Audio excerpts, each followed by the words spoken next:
Hello and welcome back to my channel. Today we're going to do a property purchase analysis. We're going to look at the profitability of this property purchase compared to an investment. This is similar to some of the other videos that I've made before. Let's jump right into it. Purchase price of this property is a 2.2 million purchase price. It is a 2-bedroom, 2-bathroom apartment in Ballito, KZN.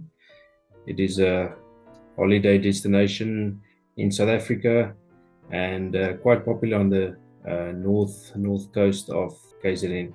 400,000 deposit was paid, 1.8 million was bonded, in other words loaned. The interest rate received by this individual was prime less 1%, in other words 10.75%, as at August 2023. 124,000 Rand was paid for upfront costs like transfer costs, attorney and bond costs, and 80,000 Rand was spent on renovations. These upfront costs will become important later when I compare this to an investment.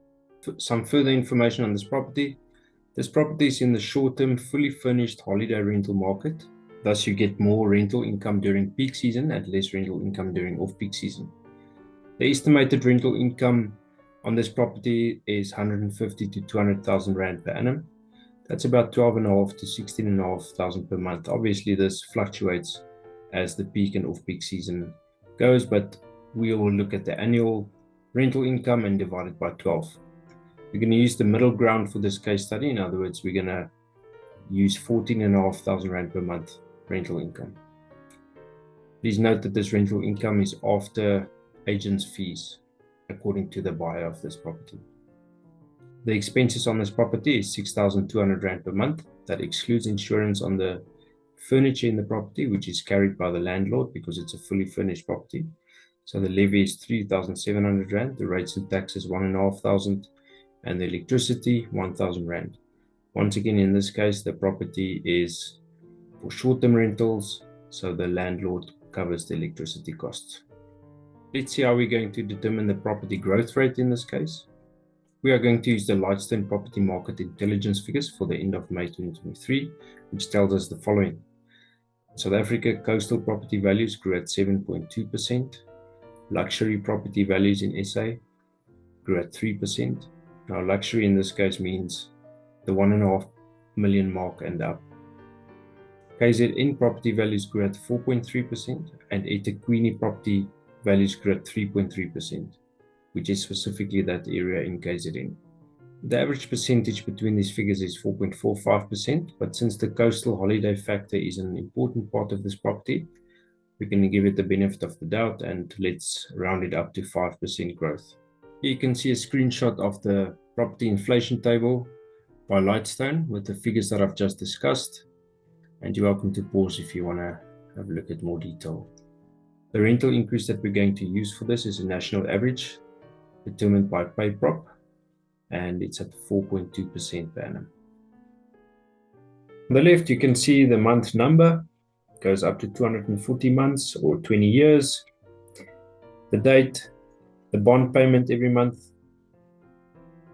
the accumulated bond payment. Here you can see the accumulated amount you've paid after 12 months. You've paid 219,000 Rand on bond payments. The rental income per month, 14.5. The accumulated rent received after a year, you've received 174,000 Rand. The costs, monthly costs, 6,200, and the accumulated costs here you can see 74,400 Rand.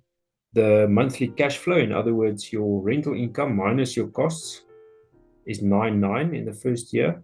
Then it goes to 9,700. In other words, why does it reduce in month 13 or year 2?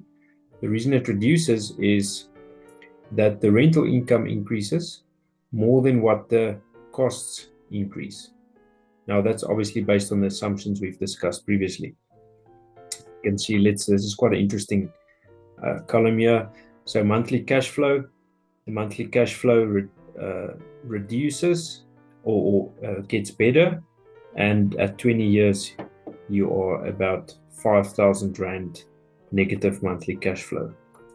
Now, once again, these are all based on the assumptions, and should interest rates come down, the bond amount will get better, will get lower. But obviously there are other risks as well, like if you miss rental income targets, or if a tenant doesn't pay, or anything like that. So accumulated monthly cash flow, this line here you can see after a year you've lost out on 119,000 cash flow. In year 2, 236, etc., 461.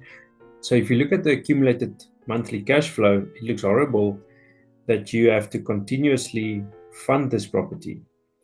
And that is the truth. However, at the same time, your property value increases. Obviously, once again, assuming the property value we look at. So in year 10, 120 months, we assume your property is going to be about 3.5 million rand worth, and you've spent about 1 million rand in cash flow, monthly cash flow, to get to that point.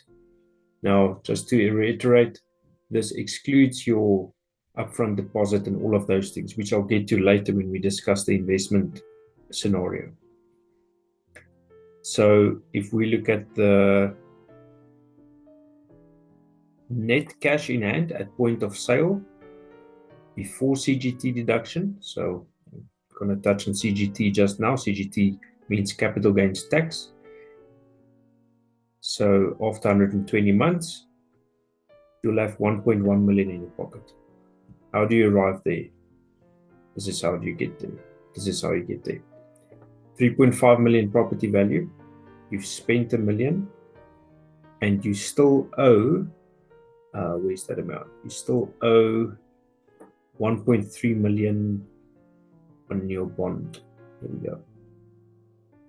The right hand side, yeah. You still owe 1.3 million. So it's 3.5 minus 1.3 million minus that 1 million, so that's 2.3 million. So that's the amount that you have in positive cash, if you can put it that way. Okay, I hope that makes sense. Now, if you look here, you've got a summary. Here's the summary. I'll put the summary. I've summarized it in the end. I'll show you what it looks like where it's next to the investment, actual investment. Here we have the investment case. We've already discussed how we got to the 604,000 that we're going to invest up front. That's the deposit, the upfront transfer, lawyer costs, and the renovations that was done. 20-year investment, 10% growth rate. Now, this investment calculates the after-tax growth rate. In other words, we're using an endowment for this case, where the tax is already done inside the investment, and you as the investor get the after-tax amount. This is in contrast with the property. We haven't calculated property tax yet, so the property growth rate still has to be taxed when you sell it. That's assuming you're selling it. So here on the right hand side, we've got the summary. You'll see here, I'll just quickly show this. 10% growth as it accumulates. Year 1, you make 60,400. Year 2, 66,440. There's the accumulated balance that builds up every year. These are the years. And the interesting part is, here's the after-tax amount. On the right hand side, there's a very big calculation there that calculates the taxes on the endowment, which I'm not going to go into detail now. Okay, you'll see 1177025, which shows 1108. In other words, that's the after-tax amount that you'll have in your pocket if you had to invest in this. We can ignore this portion, the rental income, accumulated rent expense. That's for another calculation where I use the example of paying rent on a property instead of buying it. So please ignore that. Just focusing on this one here, which calculates the after-tax amount in your pocket. So as I mentioned, here is the difference or the comparison between property and investing. You can see every year on the left-hand side, then it's the property cash in hand value, and next to it, the investment cash in hand value after tax. Remember, the investment already has tax calculated in there. And as you can see on the right-hand side, the difference cash in hand, you'll see that the green means that the investment is the better option for the first 16 years, and then the property shows a positive cash side. Remember, that is only if you sell the property. If we look at the cash flow that we've discussed earlier, you can see that the property still has a cash flow issue earlier in the life cycle of the property. I hope this gives you some perspective about property investing compared to other investments, and that property investing is not just about the purchase price and the sale price. It's about the money that you've put up into the property up front, and also the cash flow issues, or not issues, but the cash flow, the cash that you have to put into the property every month to service it. If you like this video, please send it on to friends and family. Please click the like button. Please subscribe to the channel. I will really appreciate that. Until next time.